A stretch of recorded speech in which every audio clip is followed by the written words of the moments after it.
Hello everyone, I am Dr. Vijay Rao, consultant rheumatologist at DIVISHA Arthritis and Medical Center, Bengaluru. Today I am going to tell you about psoriasis and its associated problems. Psoriasis is an autoimmune or autoinflammatory disease where your own immune system starts attacking skin, nails, joints, enthesis, that is attachment site of the muscles to the bone, spine and heel. In some patients it can affect eyes called uveitis, where uvea or iris is a sieve-like structure which filters the light before letting inside. So the genetic makeup of that and the joints resemble, and hence inflammation can affect in such patients also. It can also affect intestines, causing inflammatory bowel disease or what we call a small intestinal bacterial overgrowth or SIBO. One of the association with psoriasis is also mental illnesses such as anxiety or depression. So why does psoriasis happen? It's a genetic disease. So one of the genes in your body gets dysregulated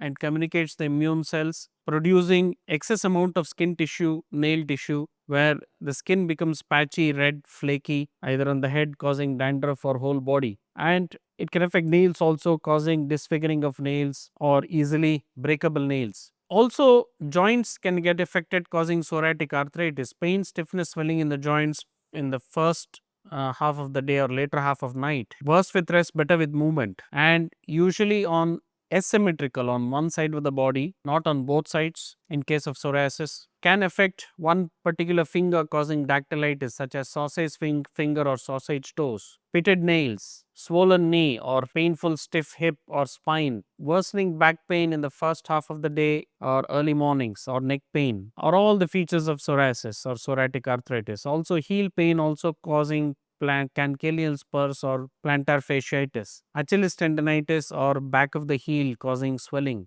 All these are symptoms of psoriatic arthritis. The important feature is all of these conditions, the painful joints or enthesis or ligaments, get better when painkillers such as NSAIDs are taken. They give a magical effect. That's the main differentiating feature between this and rheumatoid arthritis. 30% of patients can have eye disease causing uveitis or iritis, as I said, where they need to rush to an eye doctor to get steroid treatment, such as form of drops or tablets. All of these diseases gets easily diagnosed by a rheumatologist who is an immune system specialist trained to look at immune diseases and can rapidly make the diagnosis based on symptoms. Psoriatic arthritis is a clinical diagnosis because only about 40% of patients have blood tests such as ESR, CRP being raised, and most have normal rheumatoid factor and anti-CCP antibodies. Only 25% of them have a genetic test called HLA-B27 disease positive, especially so if they have back pain or spinal or axial disease, what we call, or pain in the neck or low back. So blood tests may not be entirely reliable. X-rays can show extra bone formation or bone edema or inflammation. If it's of spine, it can cause sacroiliitis or enthesitis. But MRI shows inflammation in the form of bone edema, and ultrasound shows inflammation. So imaging is useful, but it's usually clinical diagnosis which helps these patients. If diagnosed and treated early, symptoms mitigate or reduce within 3 to 6 months, and patients often feel better.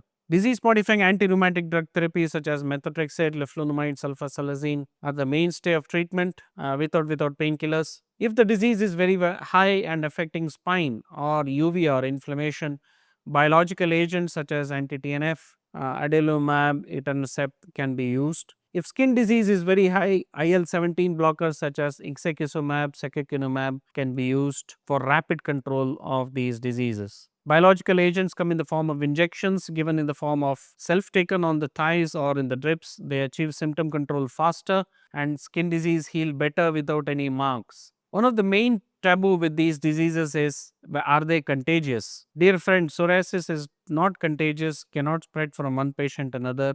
If you eat or touch or wear same clothes, they don't get it. It's an autoimmune disease coming internally through blood. So don't get worried by speaking to such patients. These patients get often worried because they get discriminated at their workplace or personal life is all disrupted because of this. With good control, you can achieve a normal quality of life. Always eat healthy, low fat, low sugar diet, no red meat diet, that is no mutton or beef or pork, and exercise 30 minutes a day, aerobic exercises, swimming, cycling, running, jogging is very good.